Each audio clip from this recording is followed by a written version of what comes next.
Kreu i Partisë Demokratike Sali Berisha në një konferencë për mediat nga Selia Blu ka dënuar dhe njëherë vrasjen e gjyqtarit Astrid Kalaja. Ai u shpreh se eliminimi i tij brenda sallës së gjyqit është krim shtetëror. Kjo për shkak se shteti dështoi të mbrojë zyrtarët brenda institucioneve ku ushtrojnë detyrën.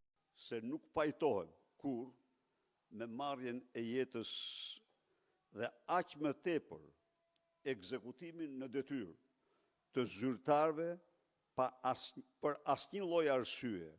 Ndaj dhe kam dënuar dhe dënoj me forcën më të madhe ekzekutimin e gjykatësit Kalaja në sallën e gjyqit dhe përsëri shpreh ngushëllimet e mia familjes Kalaja.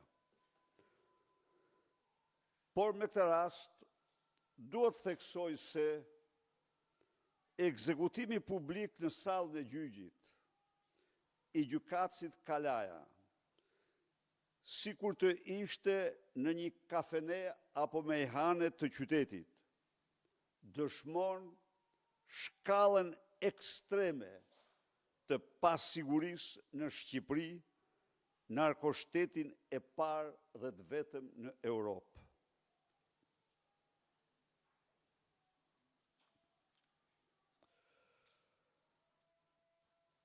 Në këtë kuadër, vrasja në sallën e gjyqit e gjykatësit Kalaja ngjitet në nivelin e krimit shtetëror. Dhe kjo jo se plumbat u shkrehen nga shteti, por sepse vrasja ndodhi në mungesë të plotë të gjitha përgjegjësive dhe detyrimeve shtetërore, qoftë dhe atyre më minimale për mbrojtjen e jetës dhe veprimtarisë së zyrtarëve të shtetit brenda institucioneve të tyre. Apo pseudoministrat e tij, si t'i quajmë, në kor fajin e ka arma pa leje. Po njerëz të shpifur si këta nuk mund të ketë të turpshëm. Këta turprojnë qytet, fshat, vend, krahin, fis dhe çdo gjë. Këta janë. Se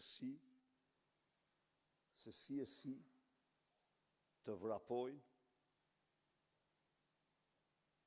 Ky është një përpjekje e Edi Ramës për të nxjerrë, për të kaluar kodin Rakipi, Ramaduro Rakipi, kodin e narkodiktaturës. Shfrytëzon gjakun jetën e një gjykatësi